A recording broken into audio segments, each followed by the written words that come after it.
Friends and enemies, welcome to yet another edition of the Canadian Bitcoiners podcast. I'm Len. I'll be hosting this one tonight solo. Joey has a night off. Good on Joey, and hopefully he recuperates those Achilles and knee injuries that he's been accumulating over all these years.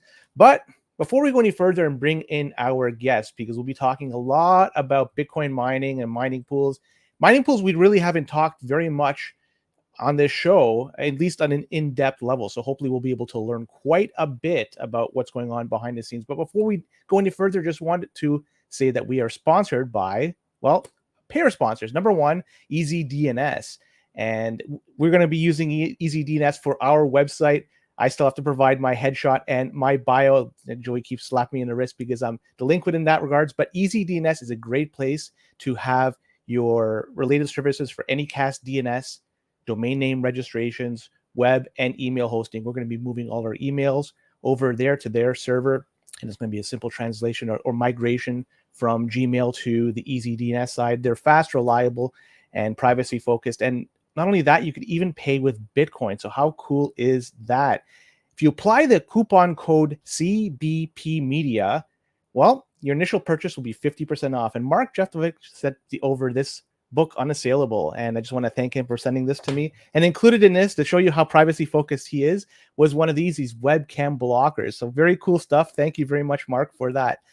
And our second sponsor, of course, is Bitcoin Well, and another privacy focused company where if you do want to buy your Bitcoin at the ATMs, well, all you have to provide is just your QR code for your wallet, as long as it's less than $1,000 per purchase. So you can leave your wallet or your purse at home, whatever that you need to do. Even just bring a scanned copy of your QR code or a paper copy, you're good to go.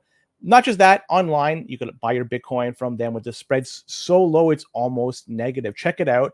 Practically giving it away just to see the comparison between that exchange and others. But remember, it's non-custodial, so you have to have a wallet before you make the purchase. You have to provide them with an address. Then you could also buy gift cards at Bitcoin Well online with your Bitcoin, gift cards with Home Depot, Sobeys, and a whole other bunch of places. You can even pay your bills with your Bitcoin. So you can live in the Bitcoin standard. We like it. There's some codes you could use. CBP10, you could use that at the ATM, but on every day, not named Monday. On Mondays, CBP33. And that will give you a 5% off your Bitcoin. So 5% added Bitcoin bonus, 33% off your the fees, that normal fees that you'll be paying. And online reference code CBP if you're going to be applying or doing a new account with Bitcoin Well. If you do this, use CBP code online, and you transact before the end of May, you'll be inputted into a system there where you could potentially get a block clock, a draw by the end of the month of May. With that being said, though, just want to bring in the man of the hour, Medi. Medi, how are you, brother? Hey, how's it going? Hello, Len. Hello, Wonderful. everyone who are watching this live or they're watching the recorded version of it. Happy to be here. Well, thank you very much. Well, we haven't had very much time to even chat behind the scenes, so tell me a little bit about yourself before we go any further. Sure. Hello, everyone. My name is Medi Naseri. I am the CEO and co-founder of Lincoin Technologies. We are a Vancouver-based Bitcoin mining software startup. We started in 2021. It was like almost in the middle of COVID. My co-founder and I started experimenting and learning about Bitcoin mining, how it works. We've been Bitcoiners for a very long time, but just on the pleb level. But at that point, we started learning more about the technical stuff. So we started building modules, tools, solutions, and we put them together and launched our platform as a Bitcoin mining pool in September 2021. So it's now about 1 year and 6-7 months that we are out there as a company and a product. But since then, we started to grow and scale. Well, at the beginning, that was pretty slow. You could imagine that was probably not a very good product when we launched it, but we were blessed to have very nice users, early adopters who started using the platform, and we scaled from there. And here we are, 2023. It's May, right? Oh my God, it's already May. So Next month is going to be summer in the northern hemisphere. yeah, so we are growing at a good rate, about like 20% month over month, and we are excited about the future. Wow, so the adoption rate or the growth rate has not stopped. Like we've had a bear market since September 2021, and almost immediately after that, it's been just a downward trend. So with respect to the users, it's been steady growth since you've started the mining pool. Yes, that's something that we are also amazed about. So like even in November, October, when it was like the worst days of the bear market, we didn't lose much of users. I mean, the growth slowed down, but we never stopped growing, and that has happened as part of our strategy, because the way that we started as a mining pool. We had a really good rate of growth at the beginning. Obviously, it slows down at some point. But the way that we saw it, we saw that, okay, Bitcoin mining space is changing. It's not what it was in 2017, 18, 19. We have to innovate. We have to bring new tools, new features, new technologies. We have to have a new mindset. And that new mindset helped us to bring more people and more users to the platform. I'll chat more about those, but that's how we are trying to keep up with our rate of growth, through innovating on the product level. Well, before we get into the new tools and new features you brought in, and with respect to the growth, the user growth, is that also matching the hash rate growth that you are experiencing with your pool? Because at 20%, you're saying month over month in terms of growth rate with users, is the hash rate also matching that as well? Yes. Not only the hash rate and number of users, we are beating the rate of growth of the entire network hash rate. In some other way, I mean, we are faster than the difficulty like decrease. At the same time, I mean, the price of Bitcoin is something that affects us a lot. But anyways, like we don't check price of Bitcoin every day, all the time. I see you have that clock behind you. Yeah, we don't have any of those in the office or at home. So to be honest, I don't look at it all that much. It's more for a show. The price, I'm kind of oblivious to it for most of the days, because I'm not looking at it as much as I used to. So wherever the price goes, it goes. But let's touch upon some of the new tools and features and innovations you have included in your company to try to attract users. I want to hear more about this. Sure. We were late to the game, right? So, okay, we are here. We are the tiniest, smallest Bitcoin mining pool that exists. There are so many great companies, great products out there. How are we going to compete? So, the only thing that came to our mind was innovations. Hey, we have to innovate. We have to have a new mindset. We have to change how people look at Bitcoin mining. And actually, we were very lucky, because let's say until 2021, Bitcoin mining game was plug a miner, mine Bitcoin, that's it. But since that time, especially like with the big migration from China to North America, Bitcoin mining became a tool not only for securing the network, but also a tool for so many other use cases. Specifically, Bitcoin mining is not a pure Bitcoin game anymore. It is an energy game. So that kind of helped us to define our approach and our product around energy aspect of Bitcoin mining. So this question I'm going to ask you is going to lead to a second one. The location of Lincoln Technologies, where is it? Where is it located? Can you elaborate more? Like, where's it established? Because the jurisdiction where it resides, it might be looking, the people that govern that jurisdiction may look at you and say, because as you mentioned, it's an energy game, and you're the one that's almost consolidating all that energy, sort of. And without you being there, it would be hard for miners to do their thing. So I'm wondering if the people that are governing your jurisdiction are looking at you with a keen eye and maybe doing something in the future. So I'm curious, where are you operating out of?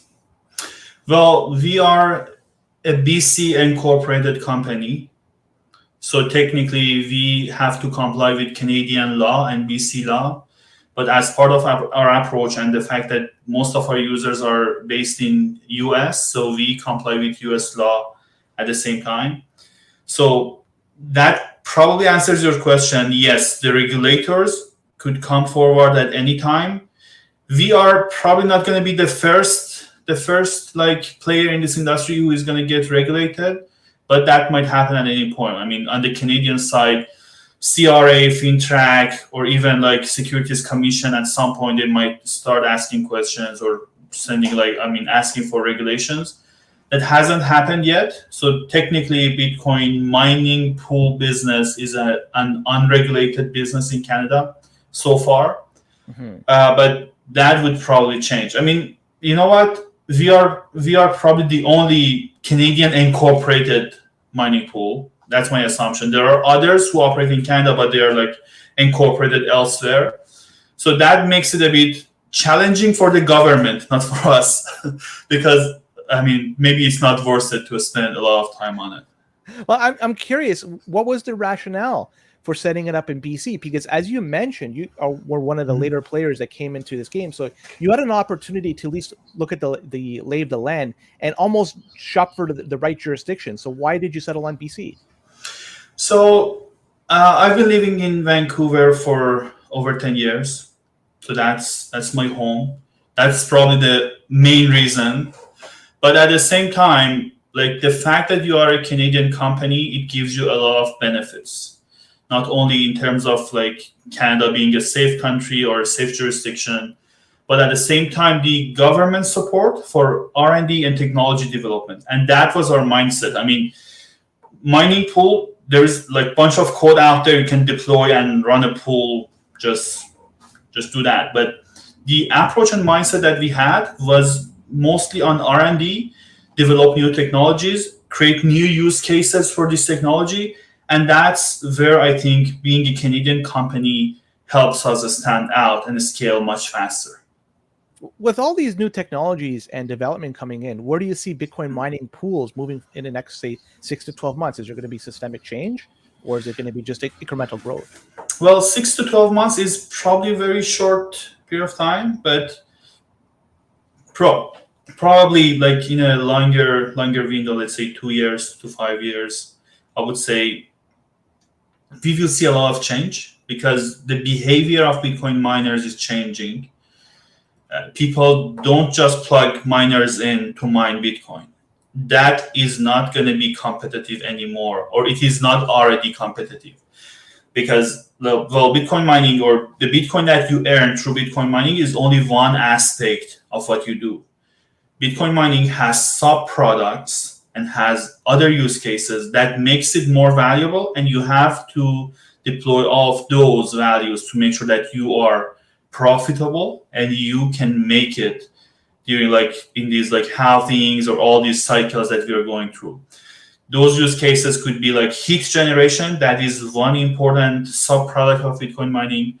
The other ones are like the flexibility of load and the effect of it on microgrids and electricity grids, as well as monetizing a stranded energy. So these are the main drivers for Bitcoin mining growth in the coming years.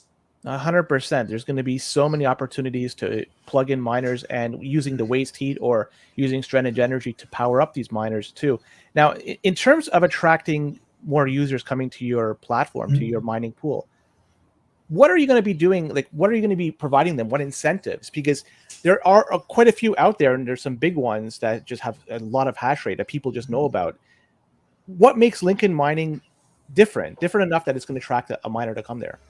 So Bitcoin mining pool is really not very attractive business. It doesn't have any attractive business model. Why? Because the product itself is not sticky. People can change pools in matter of minutes, right? So you can see mining pool which is like in the top 3, but in 2 days they might just disappear. Mm-hmm. So that is a flaw that we have identified in this business, and we are fighting with it through creating tools and solutions and defining ourselves as a product which is above and beyond a mining pool.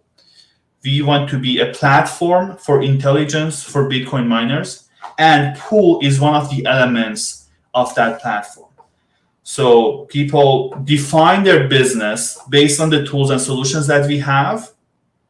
And when you are part of their business, I mean, switching costs would go up. So you would become a necessary piece of that procedure. And then Bitcoin mining pool is one element of that. So that's how we are planning to develop and expand this business. Tell me some of the challenges there are for setting up a Bitcoin mining pool, because I have absolutely no clue what is this process, what is even step one. So maybe you could run down, first off, how does one set up a Bitcoin mining pool before we get into the challenges? So running a pool is tough, mainly because, well, Bitcoin is the very first blockchain and the best blockchain. I mean, like the financial blockchain, I mean, the coin. The block rate is not that high, so you have 144 chances to win a block during a day. So for that, well, what you do, you set up the node, you set up the pool, the software, you start like sending work to your users and players. They hash, send back, you make sure that these people are hashing and they're honest to the pool and the community that they're part of. And at the same time, wait for that moment that you find that nonce that solves a block. And once you've got it, you have to publish it. So that's how it works. But in terms of challenges, as I said, you only have 144 chances to win a block. That makes it like the revenue could be very unpredictable. So that's probably one of the main reasons that mining pools exist these days. But even mining pools have that issue, so that fluctuations could add a lot of difficulty for pool operators to make sure that they are able to, let's say, pay their users on time or retain their users. In terms of like reducing the amount of downtime you have, because downtime would be absolutely killer for a Bitcoin mining pool. Maybe give me a rundown of how much equipment you have, how many nodes you have running, because I know this is very important for a Bitcoin mining pool. Yeah, give me a rundown of this. Yeah, so we had a journey in our infrastructure, how we designed it. So we did everything from like all the way from 0 to 100. The way that we design our infrastructure, we thought at the moment that we started this company, we thought, okay, there is no guarantee that Bitcoin mining is going to remain legal or everybody are going to like us. There are so many haters out there. You might get banned for whatever reason from on any level, even like from the data center level, from the government level, just for whatever reason. So one of the first things that we decided to do was to make sure that we don't depend on one single service provider. Our platform is not an Amazon or the AWS or Microsoft Azure platform. No. The way that we designed and managed it, we have 4 different service providers on the data center level that we use to make sure that we are able to survive most situations. So at the same time, regardless of wherever your location is, if you're mining with Lincoin, your data and your hash rate is being stored at 4 different locations: North America, Europe, Australia, Asia. We also added a Latin America server recently. We make sure that we store all this data at multiple different locations. If there is anything wrong with any location, we have a copy of what we need. And we have a copy of data on multiple different service providers. So that helps us to make sure that we can serve people. So far, we have had 100% uptime. Well, that's a good record. We'll try to keep that as is. My fingers are crossed you maintain that as well. Yeah. I have one question from the audience. Rand Moore writes in, are you a developer or / a coder? I started as a developer. I moved more out to the business side. So a bit about my background. I'm an engineer. I got my master's and PhD from Simon Fraser University in electrical engineering. I've been programming since age of like 14, 15. Mostly on the embedded programming, like microcontrollers, power electronics, power systems. My thesis in my master's and PhD was mostly on like energy management for an automotive system. So I'm coming from that background. My co-founder is more of a DevOps and infrastructure guy. We have 4 software developers working with us, but I'm more of an architect. My role in the team, I'm the architect and running the front of the business as a CEO, sales, CFO, design, just all those roles. Well, this is a small startup, but yeah. So we come, like everybody in our team come from a technical background. Well, you're wearing a lot of hats over there. How many people are in the team? It's 6 of us, but we are expanding right now. So that would be a lot more, hopefully soon. But yeah, it is 6 of us. It's me and my co-founder, who's the CTO of the team, and four people on the dev team. Wow. So then moving forward, I got one question that's related to the halving, because you started in September 2001, so you missed the last one. What do you anticipate will happen moving forward with this halving? Is there going to be any technical issues with your mining pool, or is there going to be smooth sailing? No. We actually, so we were there when the past halving happened. So we knew what's going on. We even like had nodes running. We're just watching how the blocks like change during that. So we have seen how that changes. For us as a platform, it won't have a huge effect. It's mostly about our users who are gonna probably like lose half of their earnings for a short period of time, but that would probably get fixed after a few weeks based on the past halving. So we will see though, right? Very cool. I look forward to seeing what happens, not just with your pool, but so many others out there, because this is going to be a grand event. But I'm curious, in terms of overall hash rate, what number are you guys pumping out right now? So we are about like 800 to 900 petahash. We have so many other users in the funnel, so we expect that growth to keep happening in the coming weeks.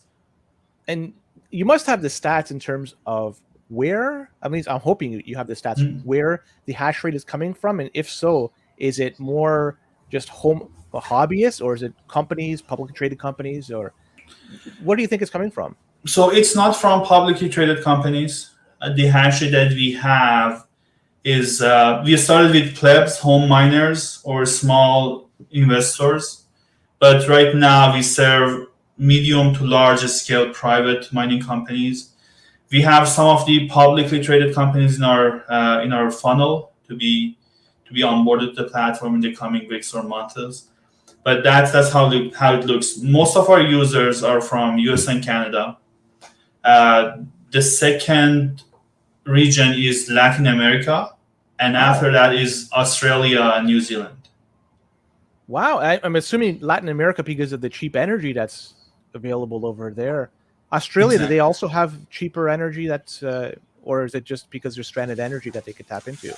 Yeah, the energy is actually pretty expensive over there in Australia and New Zealand, but they are innovative people, so they find the right source of energy, either that is like through self-generation or stranded energy, or playing around with like energy markets. And based on the stats you see, are you able to extrapolate which type of ASICs are being plugged in to your network, or is that something that's just a little bit too advanced? I mean, are you seeing a lot of the, I guess, newer model like S19 XPs, or do you have any idea what's being plugged in? So we have 2 main products. One is the mining pool, the other one is the ASIC management platform. So through the ASIC management platform, we know exactly what type of firmware and machine is actually on the platform. Not all of our users use both products at the same time. So some of them use ASIC management, some of them use the pool, some of them use both products. So we know what's going on in the background. I can say that old gen miners, such as like S9s, there is almost none. There are a few, like even like second generation, such as S17s, M20s. there are minimal number of those. So most of miners are new gens.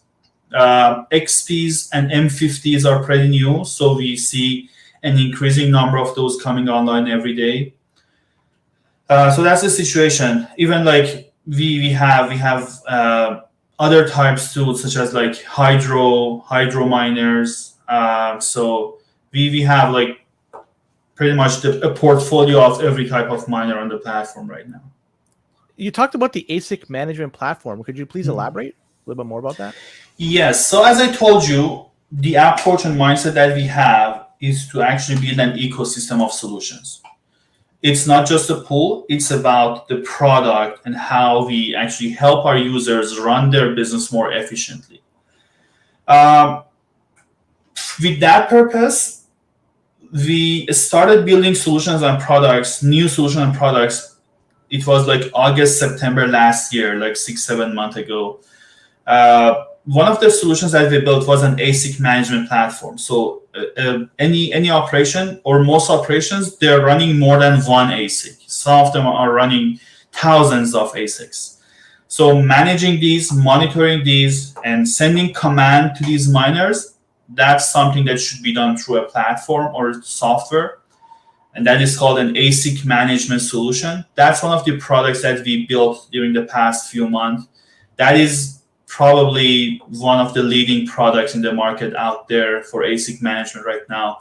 We have spent a lot of time on the functionalities and efficiency of the platform. This enables users to manage their ASICs, receive alerts, monitor the metrics of ASICs, temperature, fan speed, and also they can stop miners, start miners, and underclock and overclock them through the platform. So you'll have an all-in-one experience when you are in our dashboard. You can manage your ASICs, how much energy they use, how much hash rate they produce, what is your earning through the pool. Another element that our platform has is energy market side of things. So this is a new topic. People are learning more and more about it in Bitcoin mining industry. Like until last year this time, although I'm an electrical engineer, I had no idea how these energy markets function. But the reality is that the power grid that we are connected to, our homes, our factories, our mining farms, it is more like an exchange where people are exchanging electrons. There are producers and there are consumers. And these electrons are being settled at different prices.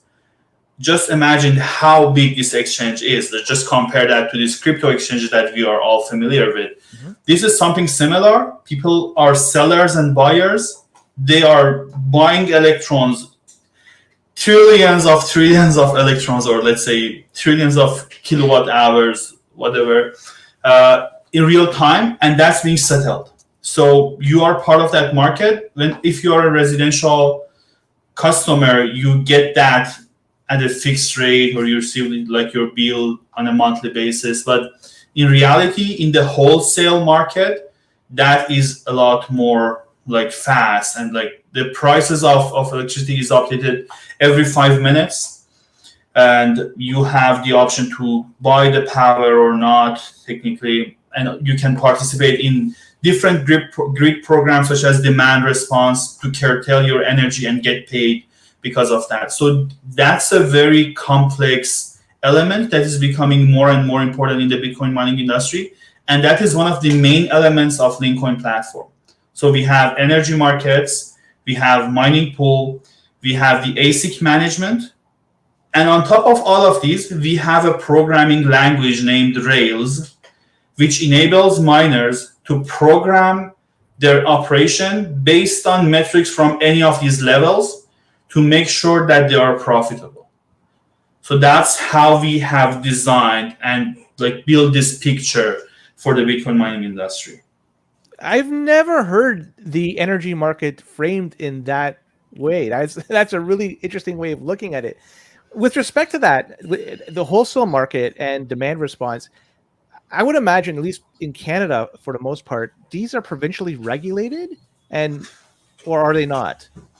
So we have two unregulated markets in Canada.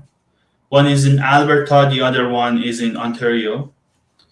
They are more or less an unregulated market. I mean, they have all the elements. As a consumer or off-taker, you can be part of that if you are larger than a certain scale. So technically, yes, you are in an unregulated market, which helps Bitcoin miners actually play a bunch of different games to increase their upside. In the other provinces, that's not the case. Most of the utility companies are crown companies, such as BC Hydro, Hydro-Quebec.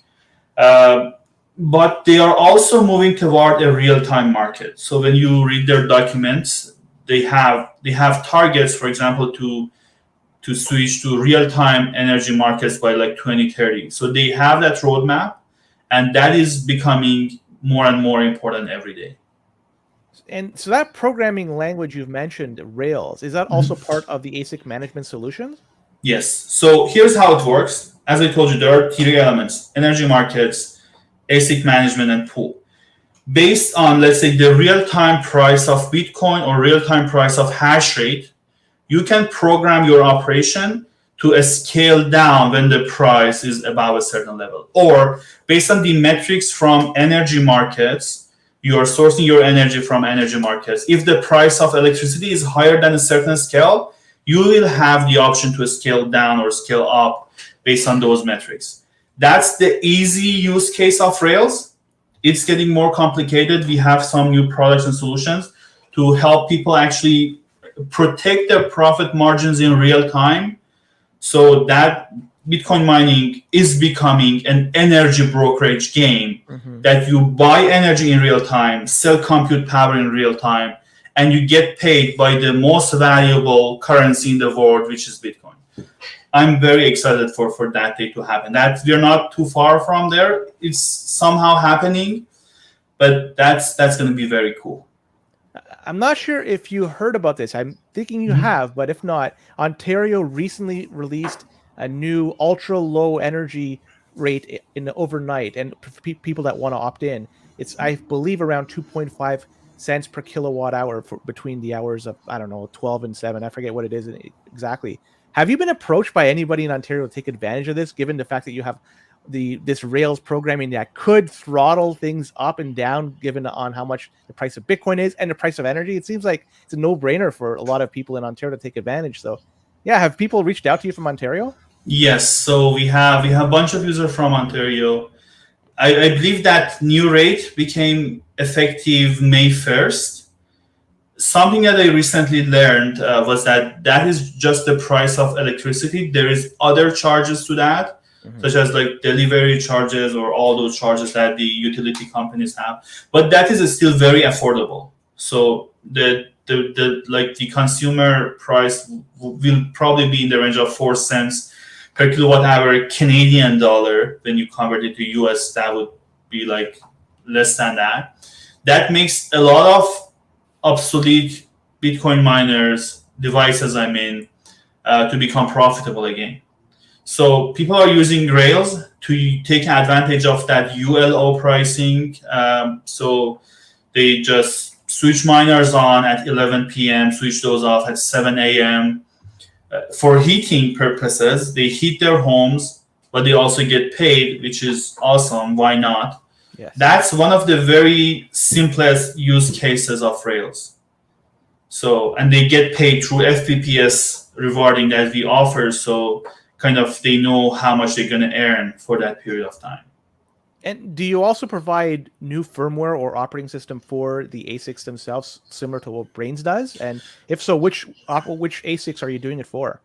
So technically, as a platform, we are trying to be firmware agnostic. So we are open to work with any firmware provider. We have a firmware partner, which is CryptoMine. They're also a Canadian company. They provide firmware for S19s, just similar to what Brains supports. So people can use that firmware to actually manage their operation or optimize their hash rate, underclock, overclock. That is 100% compatible with our platform. So people take advantage of that deal a lot. I'm going to ask you a technical question to do with your pool. and hopefully you could dumb it down for somebody like me. I believe you are a FPPS server. Explain what that is and how this differs from the other ones like the PPS, PPLNS, and PPS Plus. So there are three main payment methods in Bitcoin mining industry. One is PPLNS, PPS Plus, and FPPS. PPLNS is the original payment method. How does it work? The mining pool only pays the miners whenever a block is mined. There is zero risk on the pool side. There is all the risk on the miner side. People did not like that, so they started offering something called PPS, or pay per share. PPS itself did not include transaction fees because transaction fees was negligible at the time. But once they were introduced, or they become more and more important in terms of their value in the miners' revenue, people introduced PPS Plus. So they distributed the block reward, which was, let's say, 12.5 at the time. It is 6.25 right now, through PPS method. Based on the probability of winning a share, you receive that amount of Bitcoin for the block reward part. And for the transaction fees, they share that transaction fees whenever the pool mined a block. So that was method number 2. The third method, which is FPPS, first introduced probably in 2016, but became more and more popular. Right now, most of the Bitcoin network are using FPPS. And that was the most feasible way for us as a small pool that was scaling up. Using FPPS, there is no risk on the miner's side. All the risk is on the pool side. So the pools guarantee the value of the compute power or hash rate at the probability of winning. So you get paid for block rewards and transaction fees to the maximum of your potential of winning a block, regardless of the pool success. So that's how it works. There are other payment methods being introduced. We are working on one right now. I won't ruin the story, but that's probably happening in a month or two. So that's also improving. I look forward to seeing that. It's going to be excellent. Now, I have, I guess, a couple more questions before we sign off. Mm-hmm. There's been a recent spike in transaction fees in Bitcoin. Everybody's looking at the mempool or mempool, depending on how you mm-hmm. say it. What are your thoughts about this? How does this impact miners and pools? We love them, right? Yesterday it was we had a lot of transactions coming to the mempool. I've heard most of them are because of this BRC20 that was recently introduced for fungible tokens based on ordinal theory. But that added somewhere around 20% to the miner's revenue for yesterday. As a miner and as a company or as a person who is serving miners, that is something that we love to see happen more and more. That might affect a small Bitcoin miners into some extent. Why? Because, well, they earn more money, but at the same time, the mining pools, such as us, we might have to increase our payout threshold because those transaction fees that we have to pay to send out those payments might become more than the actual fee that we receive from small users. Mm-hmm. But well, it's not there yet. But that's one of the potential consequences of it for small miners. But in general, that's something awesome. And since you're here, what are your thoughts on ordinals as a whole? And also, there's been in the past some out-of-band payments that were done to mine specific blocks. So what are your thoughts on all that? So ordinals, I like them because of two things. One, that is an off-chain agreement between people to trace sats. That does not affect the mainnet. Bitcoin functions no matter what. And that doesn't have that doesn't cause any issues for the actual layer one. So that's one reason that I like it, because even if that's something that is gonna fail for whatever reason, that's not gonna have any effect on the actual Bitcoin network. The second part is that is bringing more utility to the Bitcoin network. I understand that is an off-chain agreement, but once that off-chain agreement to trace or track single sats become more and more accepted by more people, that becomes part of the platform unofficially, right? So that is bringing more utility. More utility means more use case for mempool and more use case for block space. That means more revenue for Bitcoin miners. We are passing halvings one after another. Let's say in 40 years, 50 years, the block reward would probably be very small based on the price of Bitcoin for sure. But that's a good thing that people are starting paying for that block space that they are using. And that's a cool thing. Regarding the out-of-band payments, I mean, you know what? This is an open and permissionless protocol. We can't prevent people from doing things. They can do whatever they wish. We can just ask people that, hey, don't do this, but we can't block them, right? So out-of-band payments, they might be cool, but I think they have effects on the miners as a whole, regardless if they are PPLNS or if they are FPPS. If the pool that does it is a PPLNS pool, that would probably has a very big effect on their users, because technically the users has no way to audit their earnings, and they gotta trust, not verify. Well, technically, if you are doing PPLNS, you have to trust to some extent, because the pool reports their hash rate, and you have no way to measure their hash rate. So technically, you have to trust without verifying. But again, that's another layer of not trusting. Trusting and not verifying. If that is a FPPS pool, they can do that out-of-band payment, but the outcome of it would affect the entire overall transaction fees average in the past 24 hours. So that will still have an effect on users in overall. And my assumption is that, this is a very simple game theory. If you are part of a pool, you know that the pool is actually charging for that block space, and you don't know how much is it, you will start to feel a bit suspicious about it. So that would probably fix itself, because people will leave the platforms who does it and join the platforms who offer more transparency. On a side note, me as a person, I believe mempool is the most feasible and the most transparent market for block space. So people are technically bidding for block space using their transaction fee that they offer for their transaction, and that is awesome. That is the most transparent, most competitive way to auction block space. So that's my mindset on that. So I take it you have not been approached by anybody to take an out-of-band payment to mine in Ordinal? No, we are not. We haven't, but that's also our mindset and approach. We think mempool is the way to go. Fair enough. No, that's an interesting way of looking at it. So I guess I have one last question. With respect to mining pools moving forward, do you expect there's going to be a lot of consolidation moving forward, or there's going to be more new players come into the game? Because I'm not sure, you know better than anybody else how lucrative it is, but how expensive and time-consuming and how much time and effort you have to put into setting one up. Do you think there's going to be more smaller pools set up in the future, or there'll be some consolidation and they're just going to be like the banks in the US and we'll just have a few of them in the end?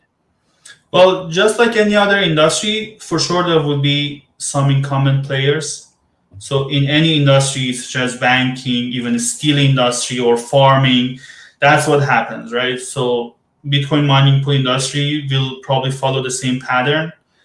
But at the same time, the industry is changing. So let's say the biggest mining pool in the world, which is Foundry, they have started charging fees. They have been offering 0% pool fees that make it very uncompetitive to play.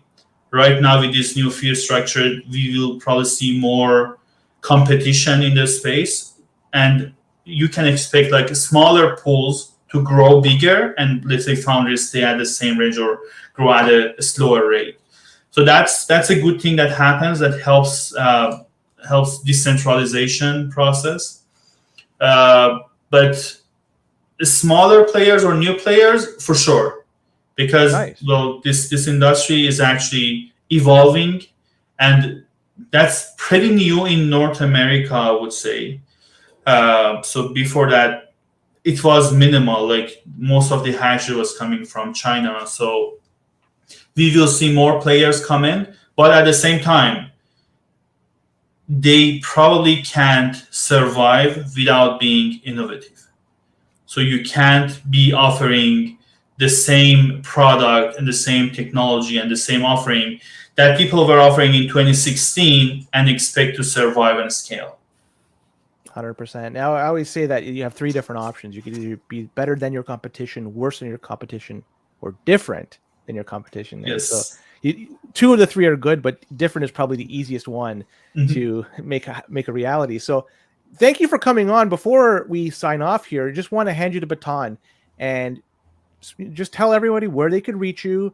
You have any questions, Lincoln Mining, to talk about where they could reach that. So the floor is yours to just shill your stuff. Yeah, thanks, Dan. So people can find me very easily on Twitter and Telegram. We have a Telegram community of miners, and we are chatting there all the time. So if you're hearing this, feel free to join our Telegram chat. You can find the link on our website, which is lincoin.com. And you can find me there. I'm very approachable, 24/7 almost. I sleep like 6 hours, but I sleep that in like two separate parts. I sleep like 4 hours during the night, 2 hours during the day. So you can expect a reply in like less than 4 or 5 hours as soon as you message me. You are a night owl.